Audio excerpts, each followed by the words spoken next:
You very much, Neil. And thank you for the introduction. It's not very often I get called one of the younger members, having hit the ripe old age of 50 last year and entering into my 51st birthday. Being called young anywhere really makes my day. So thank you very much about that. I also don't feel young when I think about my Bucks birding tenure.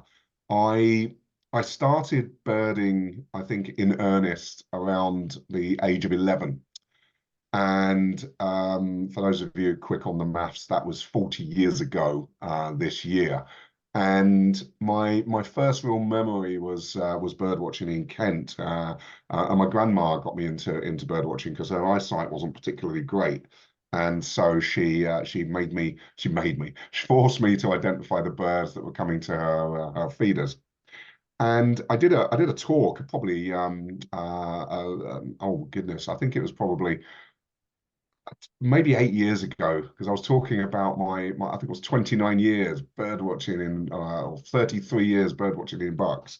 And now here I am sort of coming up to my 40th year bird watching in Buckinghamshire. So the birds of Buckinghamshire have always had a dear spot in my heart. I also, as well as being the social media and website manager for the Bucks Bird Club Committee, I also run the Twitter and the Bird Alert WhatsApp groups in the county as well. So if anyone is interested in joining either of those two, please reach out to me. You should be able to find me quite easily anywhere, but you can get in contact with me via the Bucks Bird Club website. For those of you that haven't visited the Bucks Bird Club website, it has had a bit of a makeover. I've just popped the joining instructions back into the chat again. If any of you here are not Bucks Bird Club members tonight, we really do appreciate everybody joining. But click on that link, have a little look at the website, and yeah, give us some feedback. So, what are we going to be talking about tonight? So one of the things that I've been loving over the last 3 years, sort of as we came out of COVID, was working very closely with Nick Mariner and the Chilterns Conservation Board across many various different formats, not least of all taking out a host of volunteers to do identification classes. Again, this is a bit of a plug. There's a plug at the end again. But if any of you would like to enhance your bird ID skills and fancy taking on a volunteer survey square with the Tracking the Impact team, then please do reach out to myself and Nick Mariner to get that in place. We have 5 identification skills workshops being planned for the spring onwards. I think end of March is the first one. So yeah, basically, if you want to come out and go on a bird walk, then we'd love to have you. But what I was asked most frequently is to talk about farmland birds, and along with my trusty I don't know if I'm his sidekick or he's mine. He's anyone who knows Dave Parmenter, you can ask him later. He's older than me, so I imagine I'm his sidekick. But Dave Parmenter and myself have been doing a lot of online tuitions around bird identification. And I thought I'd expand it a little bit tonight to talk about why our farmland birds are so important. And find a little bit of information about you guys as well as to sort of the farmland near you, whether or not you've seen any of those changes. So anybody familiar with the chat function on Zoom, I will be asking you to share some information later. But what I'm going to do is just talk us through a little bit about why farmlands are so important. And then we're going to actually look at some hints and tips about what you can do in farmland birding, and also start to look at some of the, I guess, the more tricky species that we have as well in Buckinghamshire. So what you may not realise is that the farmland, and particularly farmland with scrubby areas, is an immensely important wildlife habitat. and it's a wildlife habitat that is decreasing across our county and indeed across the whole of the country. And you may not have known as well, but farmland accounts for something in the region of 69%, or rather agricultural. Let's think of it as agricultural land. Agricultural farmland, 69%. The thing that comes along with agricultural farmland is and tends to be those semi-natural habitats, the hedgerows, the field margins. These all provide food and shelter to the birds. In 2022, however, there was the UK Farmland Bird Index was released. So this is literally, I mean, we're talking just over a year and a half ago now. And the index, which tracks various species that are farmland specialists, was 60% below its 1970 value. So if we do have any sort of members, slightly older than myself, who were around in 1970, we have seen a 60% decline. Okay, and the majority of this decline, although you might think in recent times, actually happened between the late 1970s and the late 1980s. So we saw the biggest downturn or biggest decline of farmland species in those 10 years, and that was mostly due to the changes in the farmland management. You think about all the hedgerows, the management that came in, the pesticides, all of that type of thing as well.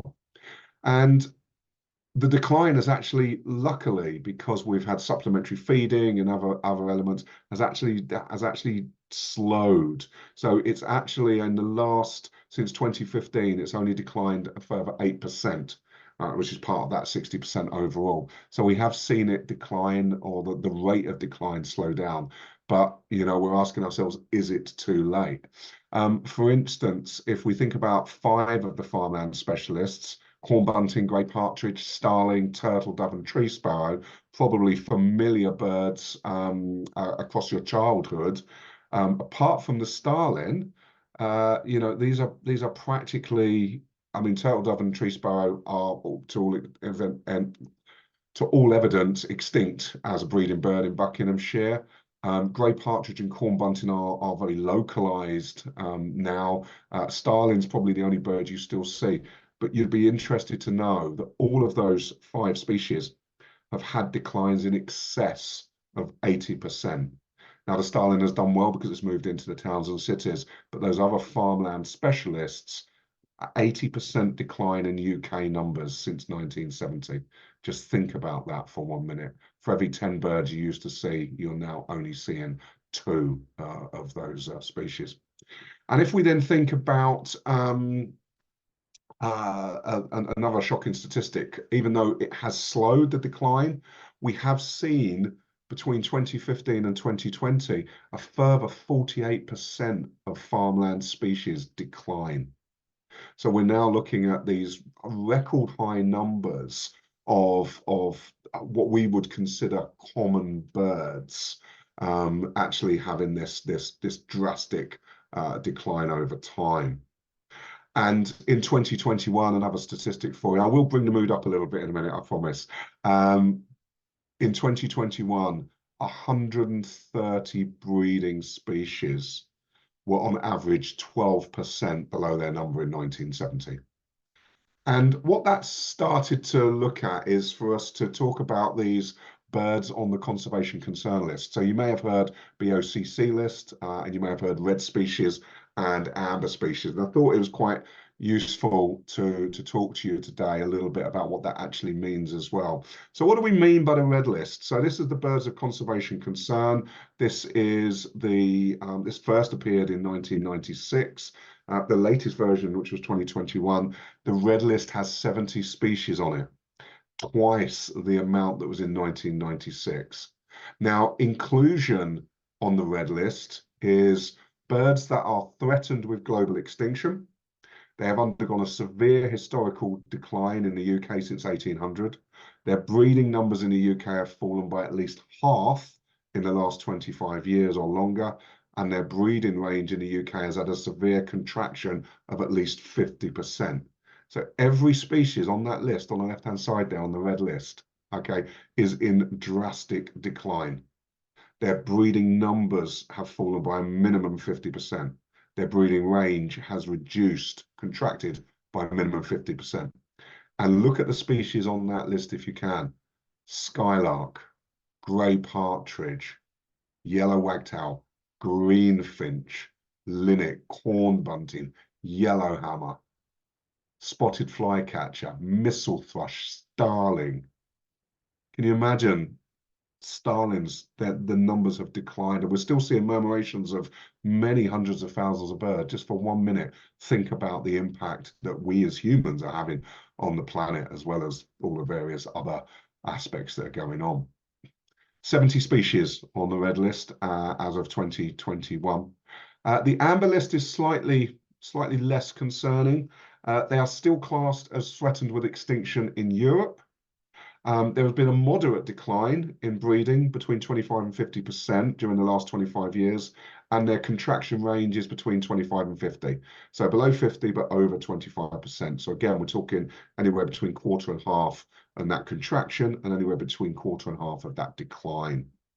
They are also considered a rare breeder for the most parts, and there are some on there that are non-breeders as well. This is part of the criteria. For instance, you'll see wood pigeon on there and moorhen, and we know that they're not necessarily a rare breeder, but they do fit the other two criteria. There are 103 species on the amber list. So if you think about it, for the most part, these are breeders or very scarce non-breeders, of which we currently have around about 220, 230 species in the UK, breeding or accidental breeders, and 173 species are at risk. Okay. Let's get a little bit more upbeat. We're going to be talking about actually some of the cool things that we can see in our farmland. And in the chat, what I would like you to do is, what types of species would you, if you were to walk out into your farmland near your house now, remember 69% of the country is covered in agricultural farmland, what types of things would you expect to see? Chuck it in the chat. What types of birds would you expect to see on a given farmland walk? Because I'm going to tell you whether or not we're going to cover them tonight. And if you want to add your general location as well, that would be nice. So if you're in the south of the county or near Aylesbury or whatever, put some messages in the chat. Just let us know the types of species that you think you would be likely to see. Meadow pipit, yeah. The corn bunting, you obviously live in the middle of the county there. Linnet and chaffinch, yeah. The good news is on that one we are seeing linnet. Well, we are talking about linnet tonight. I didn't put chaffinch in, even though again they're getting really rare. Not necessarily from a buck's perspective, but in Bedfordshire there was one pair of chaffinches at the lodge that bred last year. One pair of chaffinches. When you think about that, back in the 90s, there was anything up to 60, 70 pairs of chaffinches. So even our commoner birds, we're starting to see a little bit of a reduction. Skylarks, yeah, the Dawes Hill area. Quail, oh, I love your style there, Steve. We're not talking about quail tonight, but quail is one of our summer visitors, one of our sort of like a member of the partridge, the pheasant family. And very characteristic if you do hear it on those late summer evenings, May, June onwards. It has a call that's called Wet My Lips. A lovely sound if you can hear it. Beaconsfield, thanks, John. Crows, magpies, wood pigeons. Yeah, we are still seeing, luckily, corvids are still semi doing well. Rook is the only species that's on the amber list of the corvids. So crows, magpies, and jays are still hanging on in there as well. Lapwings have reduced nearly 70%, unfortunately. Long-tailed tits, robins, dunnocks, sparrowhawk, buzzards, Yep, and as Leonard just said there, most of the corvids, apart from looks. So brilliant. So yeah, so we're going to talk about quite a few of those species tonight. But before we start, and because we've been doing a lot of work with surveyors and people in sort of walking through these farmland areas, it's always good to have an idea about what you're going to see. Now, this might seem a little strange. But a lot of identification of birds is sort of, it takes a bit of time because you're having to go through a huge number of species. When you pick your binoculars up and you have a look at the bird and you're sort of like, is it this? Is it that? Is it this? Knowing the types of species that you might see will help you a lot. For instance, like I say, unless you're really, really lucky, you're not going to see a tree sparrow. If you're really, really lucky, you're not going to see a turtle dove. If you're going out at winter, you wouldn't be seeing a turtle dove either. The warblers that we're going to be talking about in a moment, you won't see them at this point, at this time of year. So if you do see something that's a little bit unusual, you can sort of normally narrow it down. So have a little list of those potential species in your head before you go for a walk. And take the time to scan ahead. A lot of us, we walk up the hedgerows or we walk up the sides of the fields, and we don't necessarily are looking, keeping our head up, looking ahead. Most of us are trying not to trip over the floor, but wherever you can, keep your head up and just scan with your eyes and just keep an eye out, because what you'll start to see is things appearing on the hedgerow many, many meters in front of you. Quick check with your binoculars and you'll see the yellowhammer, you'll see the linnet. They'll all pop out a lot earlier than you actually think they will, much earlier before you actually flush them. And when you're in that particular habitat, and you're seeing something that you think might be a whitethroat species, it might be common whitethroat, it might be lesser whitethroat. If it's in a nettle patch, it's almost certainly going to be a common whitethroat, not a lesser whitethroat. If it's in the middle of a big, thick hedge, it's possibly going to be a lesser whitethroat, but it could also be a common whitethroat. So again, knowing your habitat, knowing the location really, really starts to help. And then use all of the skills, all of your bird watching skills that you've got, your eyes, your ears, your knowledge of what birds do. If you see a big clunky pigeon coming out of the woods and you're thinking, is it stock dove? Is it wood pigeon? And it goes up and it does a big clap and then sails away and big white wing bars, it's going to be a wood pigeon. Stock dove do slight claps, but they're much rarer and you're more likely to hear them cooing before you see the clap. Wood pigeons are clapping all over the space. So again, it's knowing what those local birds are doing for you as well. And the ones that we've sort of talking about at the moment is, or the ones I'm going to be talking to you about tonight, is I've deliberately chosen them mostly for some of the species pairs. And for a lot of people, the idea of these species pairs can be quite tricky. And actually, even to the experts, you can trip up the unwary. I also threw linnet in too as well, because linnet sometimes trips people up and gets mistaken for red poles or chaffinches. So I put in linnet as well.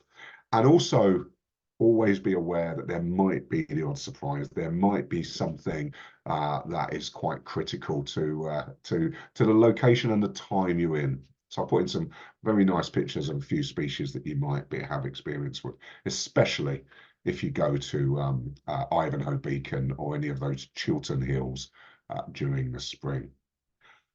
But first off, and you might think they're relatively easy. To look at them standalone like that, how could you confuse red-legged and grey partridge?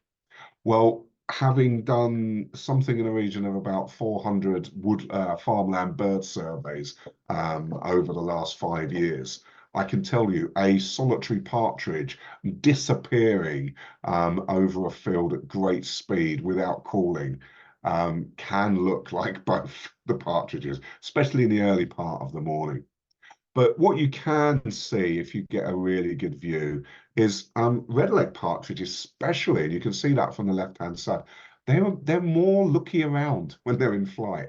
Their head gets raised slightly above their body. You can see the grey partridge does a little bit, but it doesn't have as long a neck. If you see any white on the face of a bird in flight, it will be a red-legged partridge. When you see if it flushes close to you, especially sort of the side of the path, really focus on the tail. As you can see from the red-legged partridge on the left, you'll see a grey rump, and you'll see reddish brown on the tail, but it will mostly look brown. Whereas on the grey partridge, it will look orange. And the other thing to do is follow it. Follow it with your binoculars all the way across the field, because as they land, red-legged partridges tend to stop suddenly, look up abruptly and round, and you'll get that white on the head. Grey partridges tend to land and scuttle straight into the undergrowth. They do like to land at the edge of fields near ditches, and I've flushed quite a few from ditches as well. If you are lucky enough to see them on the field margins, especially during pheasant releasing times, quite a lot of grey partridges and red-legged partridges get released. Quite often their eggs are, or their young are mistaken for pheasants, and suddenly in the middle of this a farmer's pheasant shoot, there's also 100 red-legged partridges that suddenly get released as well. So you do tend to get some bewildered looking red-legged partridges wandering around thinking not really accustomed to seeing humans. But if you are lucky enough to see them, look for the belly. As soon as you see a big black spot, just or sort of dark brown belly patch there, you know you're onto a grey partridge. Their overall coloration is very sort of grey with that orange side of the face. If you've got any obvious markings on the flanks and you've got any white in the face, immediately go for a red-legged. We could have called it red-beaked partridge as well. You'll see the grey partridge has a grey beak, the red-legged has a red beak. As I say, anytime you want to stop and ask a question about a particular species that we're talking about, please drop that in a chat. I am monitoring it. And if I can answer it there straight away, I will, but obviously we'll have a lot of time at the end as well. The next one is one that quite a lot of people think, that's really easy. How can I possibly not mistake a wood pigeon? Well, if you think about wood pigeons in the autumn, and let's have a look at the picture there. That juvenile lacks the white neck patches and still has the white wing bars, but feeding on the floor at distance, a lot of people mistake the young wood pigeons for stock doves. Above all, try and see the white wing bars. The white wing bars are very obvious in flight, both above and below. And again, as I said earlier, watch for that clap and dive. These are the ones that will be waking us up soon. They've already started in Milton Keynes. They've started their sort of early morning cooing, which I personally love. But a lot of people sort of don't get on with it at 4:30 a.m. when they can't get to sleep. The other thing to notice about wood pigeons as well is that brilliant gleaming yellow eye, or the yellow eye surround that all wood pigeons have, especially when we compare them to stock doves. Now, what I've been very fortunate enough to see, as I've been doing a lot of my bird surveys on farmland, is that stock doves are by and large still out there in good numbers. I had a flock of 140 stock dove on one farm recently. The immediate thing you should be able to notice between a wood pigeon and a stock dove is that eye, that jet black eye of the stock dove. But also missing is that white neck collar. Okay, you've still got that iridescence. The wood pigeon still has that iridescence, but nothing ever, oops, I've gone the wrong way, nothing ever in the same style as the stock dove. And the flight is where they really come alive. This is where you can really sort of test your mettle on identification of stock dove and wood pigeon. Stock dove have that beautiful black surround leaching out onto the primaries, all the way on at the back, the rear of the secondaries there, and then they've got that little grey panel. Ultimately, they're just black and grey. Okay, there's none of that big white, broad white hand that the wood pigeon have. And we had a lovely comment from one of our surveyors last year. Was we'd gone through quite a lot of toing and froing about the best way to identify wood pigeon and stock dove in flight. And they just come out and they just said this thing, it's much stockier in flight, isn't it? And you can probably see that on that picture there, whereby you can, it's a much more squat bird. And so much so that a lot of the bird surveying that we do on in commercial farms, we barely lift up binoculars, and with a lot of practice, you can identify stock dove and wood pigeon at naked eye at nearly a distance of half a mile just by the way they fly. Okay, much stockier, much shorter, much faster wing beats.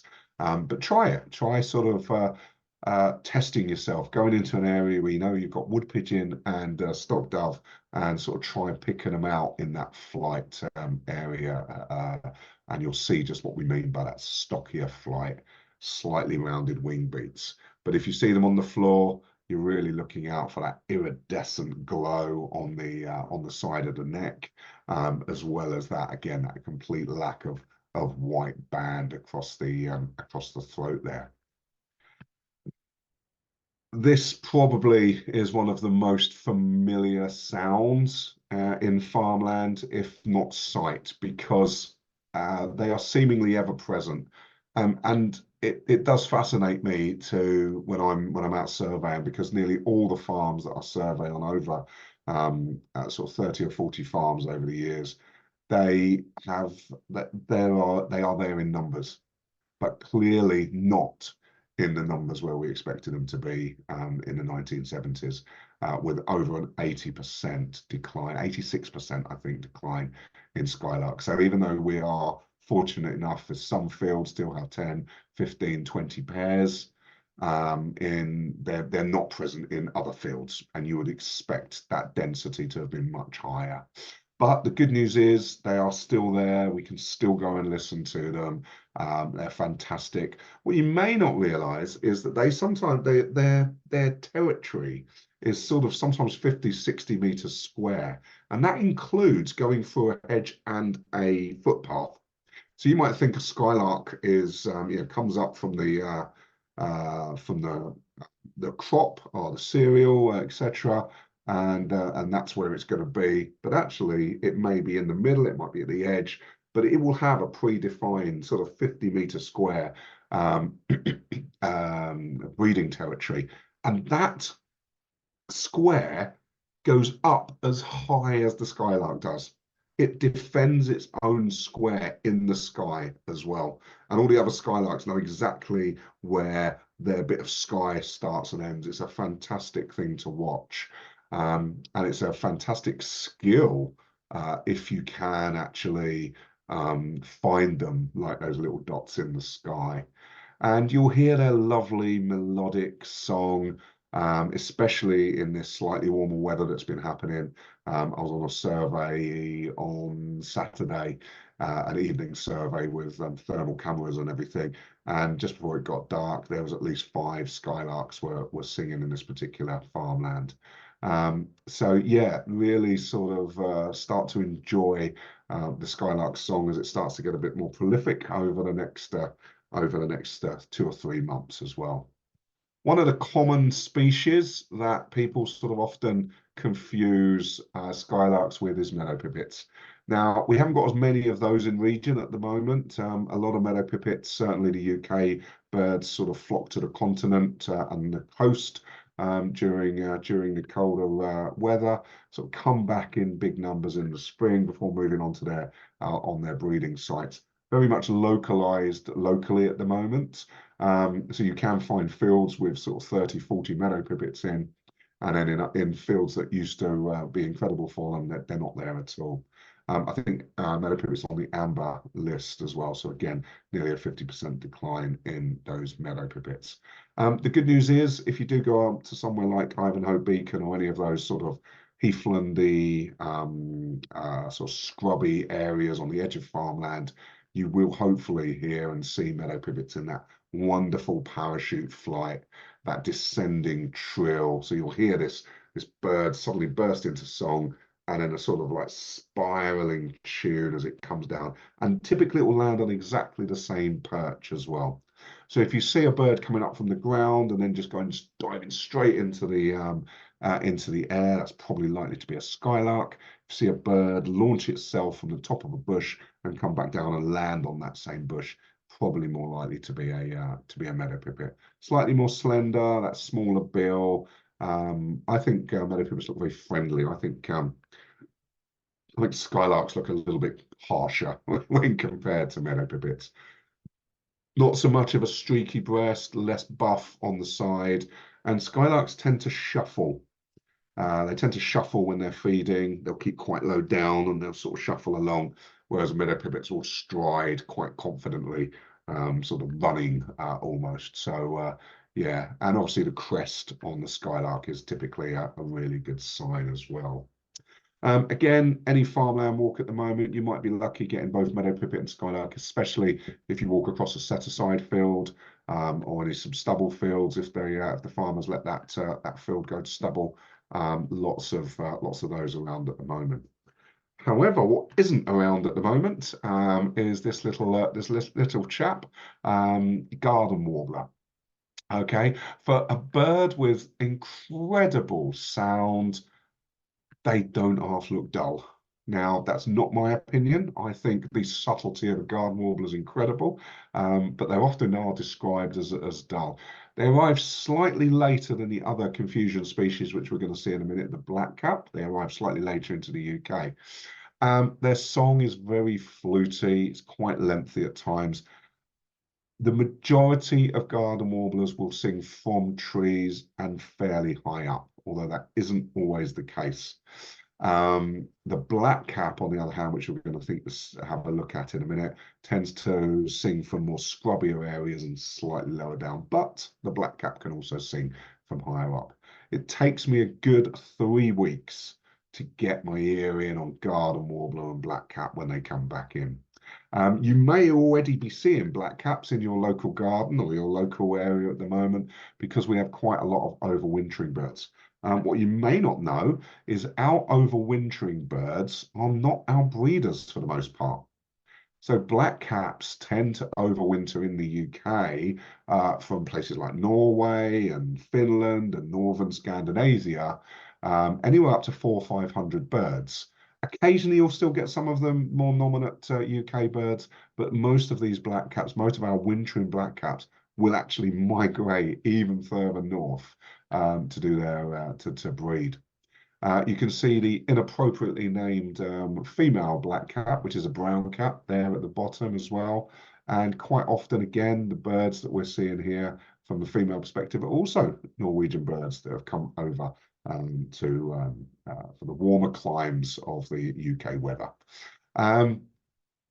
What you can start to, as soon as you start to hear those black caps, that scratchy short bursts. And what we mean by short bursts is the black cap song typically is around about 8 seconds. Okay, next time a black cap, 7 or 8 seconds. Next time you're listening to a black cap, it should go on for 7 or 8 seconds and then stop.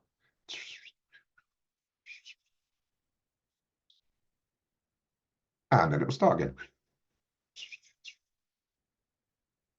Whereas a garden warbler tends to continue and just not do any stops at all. And on and on and on and on. Now, certain blackcaps, when they're feeling a little bit sexy, can continue their song, and some garden warblers can reduce their songs. But again, if we're using rule of thumb, if there's a very fluty, melodic bird singing high up, it's not stopped in a minute, minute and a half, 2 minutes, it's continuing its song, and it's not a willow warbler or chiffchaff or anything else, then it's possibly likely to be a garden warbler. When you see them side by side, there is very difficult to unsee a male blackcap. But remember the difficulty between a garden warbler and a female blackcap as well.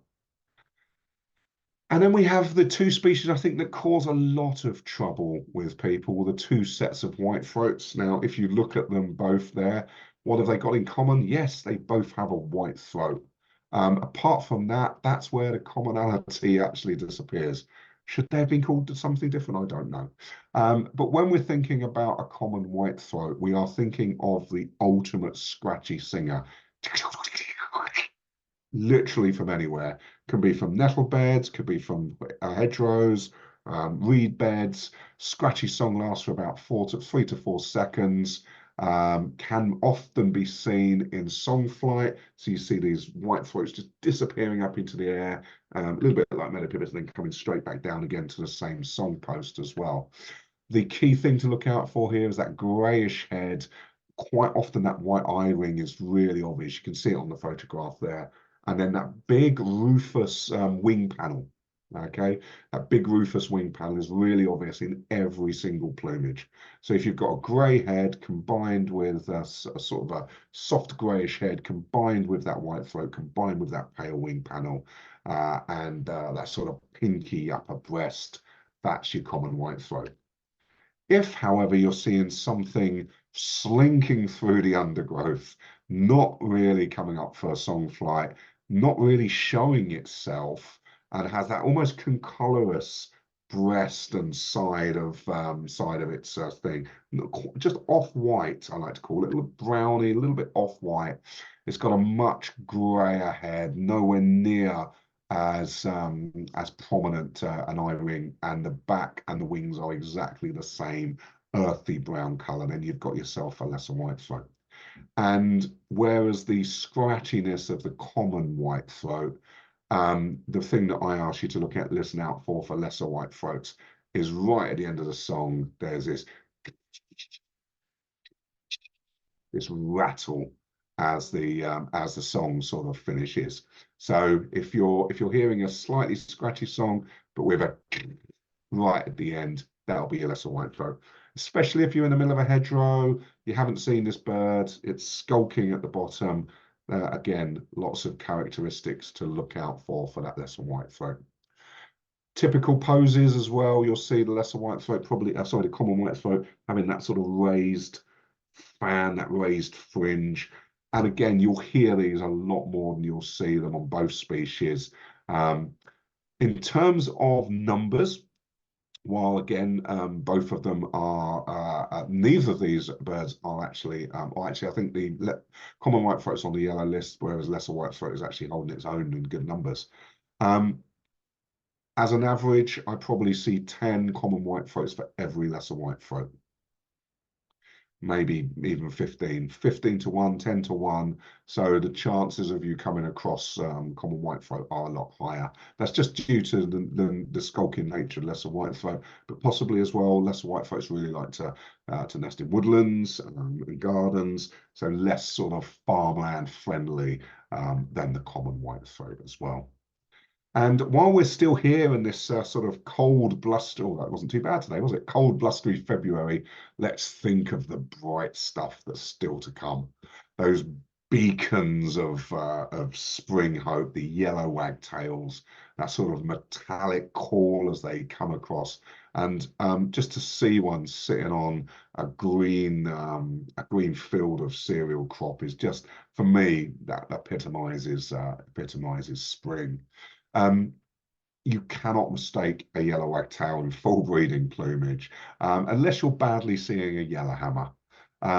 Again, going out into any farmland mid-April, mid to late April, scanning across the fields and the hedgerows, you might be lucky enough to see one of these, especially early morning. Early morning is always the best time to get out and do bird watching, and yellow wagtails particularly like singing from the top of their stalks or the top of a small bush adjoining a cereal field. They love to belt their song out early in the morning. These probably are more commoner wagtails that you're used to. I think they're the coolest one as well. They're the ones we see when we're sitting in our cars and wandering over the traffic lights, especially if you're in Milton Keynes and you go around the city centre, you're always seeing pied wagtails. But it's only a feature recently. These are very evident birds of farmland. Pied wagtails, luckily, again, are still on the green list. They haven't yet made the amber and red list, so they're still holding their own. However, we have seen that marked decline again of those in farmlands. They love corrugated roofs. They love nesting under those corrugated, the older farm buildings that have been left. So if you've got any old farm buildings out on your walk, check them out. You pretty much can't mistake pied wagtail when seen directly alongside yellow wagtail. Grey wagtail, on the other hand, yellow underneath and grey on the back, are occasionally mistaken, but your grey wagtail tends to hang around a lot closer to water, tends not to flock like the pieds and the yellow wagtails do. So again, less likely to see them in farmland. That said, I'll probably see them about 1 in 10 of my farmland surveys, but more often than not, the grey wagtail, the pied wagtail and the yellow wagtails are evident. And that's the last of our species pairs that we're going to be talking to tonight. I wanted to put it's not actually, I've lied. We've got one more species pair, but a very special one. I left them right to the end. But I always put the linnet in whenever I'm talking about those farmland specialists. Females not as exhaustively beautiful as the males, unlike in real life. And why is that? Why are females tend to be a lot duller? They're the ones sitting on the nests. They're the ones looking after the young. They less attention than us gaudy males declaring out, sitting on the top of hedgerows and being um, fodder for the sparrowhawks. So linnets typically they'll be on top of the hedgerows, they'll be on top of the smaller trees in the hedges, and their songs are very jingly, jangly song. You quite often ignore it; it sort of blends in. But as soon as you've heard a linnet, it's almost one of those things you then can't unhear it, and you'll find a few more linnets will be singing close by as well. Whilst they don't nest in clusters, you do get, if you find a good linnet hedge, you'll have 3 or 4 males singing along that linnet hedge as well. And talking of great yellow things, this is one of the species that I love most when I'm doing surveying. You will hear it given away by its little tick, tick, tick, tick, little bunting-like tick. At the moment, there's quite a lot of reed buntings around, but as you'll see in a minute, we didn't pair yellowhammer up with reed bunting. But as soon as you see a bit of yellow on any bunting you see flying over, it's really evident that it's a yellowhammer. They haven't yet started to sing, at least not on my surveys. But when they do, you may know them by their sort of old English name, a little bit of bread and no cheese. So it's a really drawn out finish to the song. And typically in the spring, again, early mornings, I've had surveys where I've walked right up to a yellowhammer. It's so intent on protecting its territory, calling in for a mate, telling people how sexy it is, that it hasn't noticed that I'm underneath it, looking up at this incredible. Its whole body quivers as it's singing that song. And then the final, but I think the best species for us to finish on tonight is the corn bunting. Unfortunately, in bucks, it's started to become really sort of restricted to the Chiltern Hills. So Ivanhoe, the Saunderton, Lodge Hill, that whole sort of stretch, and extending into Bedfordshire and into Oxfordshire. That's really the stronghold of corn buntings. As Neil said at the beginning, we've been really lucky that we've been able to support not only an early corn bunting survey last year, but we've now been able to put that support for the next 3 years to help support the monitoring and the understanding of the corn buntings. At the moment, there's a nice little flock, a huge bunting and finch flock, again up near Saunderton Lee, if anyone's in that area, and that's including about 3 or 4 corn buntings. A survey field that I do over in Bedfordshire, the corn buntings have already started singing. And again, it's a beautiful song. It's not very, some people hate it. I love it. And it sounds like someone's jangling keys together. Really sort of jangly keys, and it will just repeat that song over and over again. And then it will fly to its nesting spot. Okay, so it will do its and it'll be on the edge of a wheat field, or it'll be on the edge of a cereal crop, and it'll be in a very prominent bush, or it'll be up on wires. If anyone knows Lodge Hill, the corn buntings there love singing from the overhead wires. But once it's finished singing, it will fly directly with those big fluttering wings. Looks a bit like skylark at that point, and it will drop to where its nest or its mate is in the field. So we can get a really clear view of exactly where those corn buntings are in those fields. When you see a corn bunting really well, you'll see that big orange bill. Looks nothing like the bill of a yellowhammer. Typically they're about 20-25% bigger than a yellowhammer, and when they're in that full song, their bill opens up huge, and you can see this big bright red gape in there as well. But I think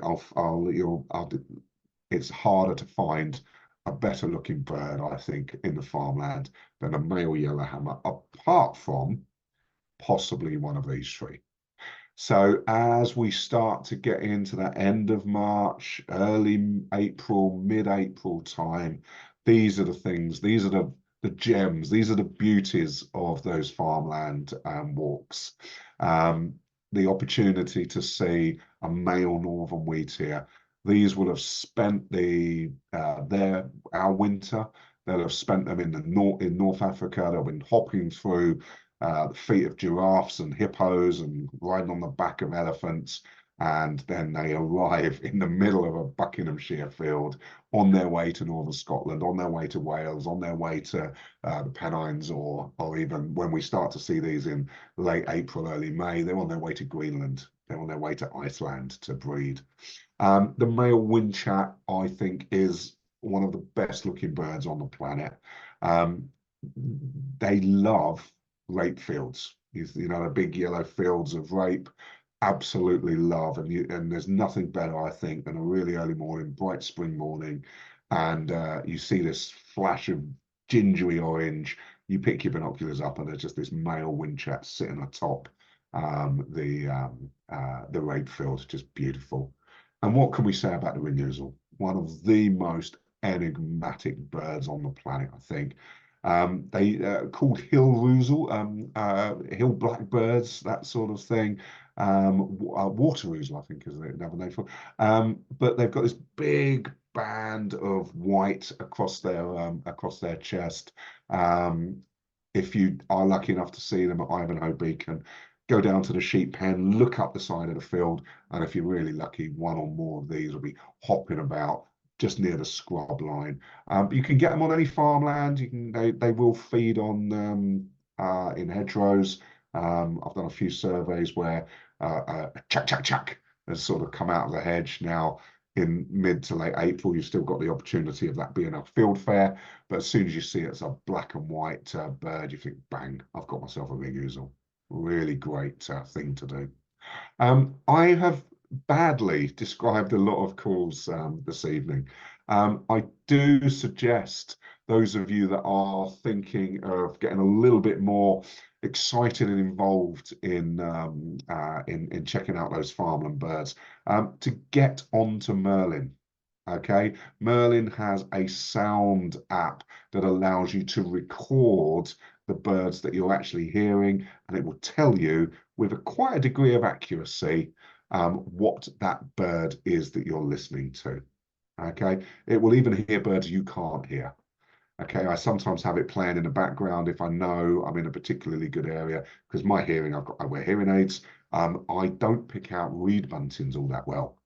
And so I'll have Merlin going on if I'm surveying on a particular location where I know there's been reed buntings in the past, and it will suddenly hear a reed bunting. I'm like, I haven't heard that, and then I have to tune my ears into that reed bunting. So absolutely essential piece of kit. I was a very late developer to Merlin. I didn't get it at first, and now it's an absolute incredible tool. It will throw up some curveballs. Okay, please don't download the US portion. You'll be finding all sorts of cactus wrens sound like willow warblers. But even then, it still tries to throw It told me the other day I was listening to a great crested grebe. I wasn't. I was listening to a song thrush. But it was a way of it did its best. Okay, so always continually learning Merlin, but yeah, if there's one thing you could do from tonight's session, please download the Merlin pack. We are on the questions now, and a little plug. This is you'll see how I mean, only one of those birders is a complete idiot. Look at him there, staring at the floor with his field guide in his hands. That's me, by the way. This was a slightly staged photograph. This is one of the bird walks. There would be identification walks that we did. I think we saw ringoos all that time. If you would like to get involved in any way, shape, with the Tracking the Impact to become a local bird surveyor. There's lots of plots left still. The first visit isn't until sort of late March, early April, so you've still got plenty of time to get in touch. But we would love you to not only see you on one of the identification walks, but we'd love you to start getting out there and surveying as best you can. I'm at the 50-minute mark. I was told to release a little bit of time at the end for questions. Thank you, Steve. My bird impressions don't normally get adulation. So, but yeah, if you've got any questions at all about anything we've spoken about, this recording will stay on here. I'm like Neil said, I've got no copyright on this lot. But obviously, if you do need to reach out to me, or you can pretty much get in touch with me on most forums. My email address, I think, is plastered all over the internet, so you can get hold of me quite easily if you need to.